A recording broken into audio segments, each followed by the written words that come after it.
हर साल गुजरात में हजारों ट्राइबल स्टूडेंट्स के लिए scholarship, tuition fee, hostel fee, free books सब मिलता है। फिर भी गांव के 23% बच्चे 10वीं कक्षा से ही पढ़ना छोड़ देते हैं। 2018 में तो ये नंबर सिर्फ 13% था, लेकिन 2026 आते आते ये नंबर बढ़ के 23% हो गया है। छोटा उदयपुर में तो लड़कियों का ड्रॉप आउट प्राइमरी स्कूल से हाई स्कूल तक का 83% है। अब मैं आपको इसकी 6 वजह बताता हूँ, जो कि मैंने अपनी रिसर्च से और अपने दोस्तों से जानी है। लेकिन इससे पहले मैं आपको बता दूं कि मैं भी इसी कैटेगरी से बिलोंग करता हूँ, तो मैंने भी ये सारी प्रॉब्लम्स फेस की ही है। मेरे एरिया के बहुत सारे स्टूडेंट जिन्होंने पढ़ाई छोड़ दी है या ड्रॉप आउट कर दिया है, तो उनसे भी थोड़ी बहुत जानकारी ली है। तो चलिए जानते हैं वो क्या वजह है जिनकी वजह से स्टूडेंट्स ड्रॉप आउट कर रहे हैं। पहली वजह है zero awareness. 90% tribal parents uneducated है, या तो उन्होंने भी ड्रॉप आउट कर दिया था या पढ़ाई छोड़ दी थी। उनको पता ही नहीं है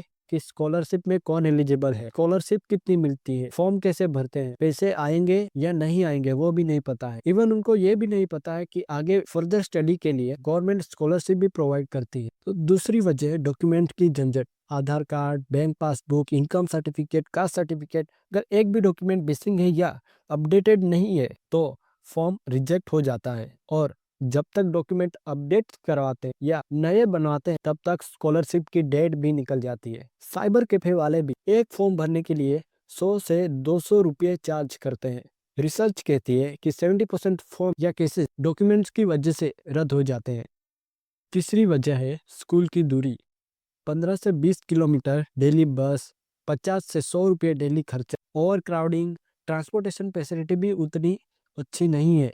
ज़्यादातर गांव के बच्चे घर से दूर जाना ही नहीं चाहते, इसीलिए EMRS Eklavya model residential school में भी 48% ड्रॉप आउट रेट क्लास 6 से ही देखने को मिलती है।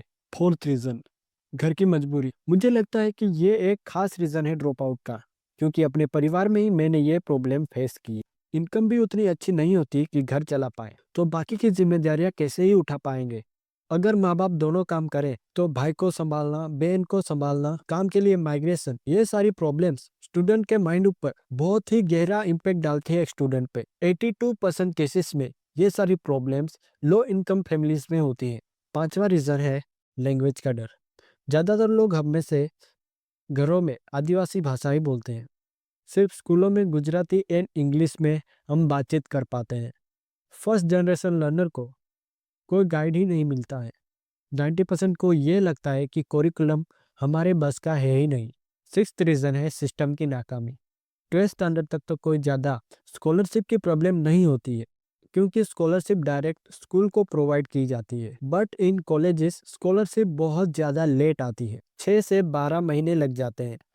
तो ये थी 6 वजह जिनके कारण ट्राइबल स्टूडेंट पे ड्रॉप आउट रेट बढ़ रहा है। So end of the video में यही कहना चाहूँगा कि डॉक्टर भीमराव अंबेडकर जी ने एजुकेशन पे सबका अधिकार है करके सबको अधिकार दिलाया। आज हम वही नहीं कर पा रहे हैं। मैं चाहता हूँ कि सभी स्टूडेंट एटलीस्ट कॉलेज तक तो अपनी पढ़ाई कर ही ले। सो मुझे आशा है कि ये वीडियो आपको पसंद आया होगा। अगर चैनल पर नए हो तो सब्सक्राइब कर दो, और वीडियो पसंद आया हो तो लाइक कर दो। और मुझे कमेंट में बताओ कि आपको मुझसे किस तरह की वीडियो देखना पसंद है। Thank you so much for watching.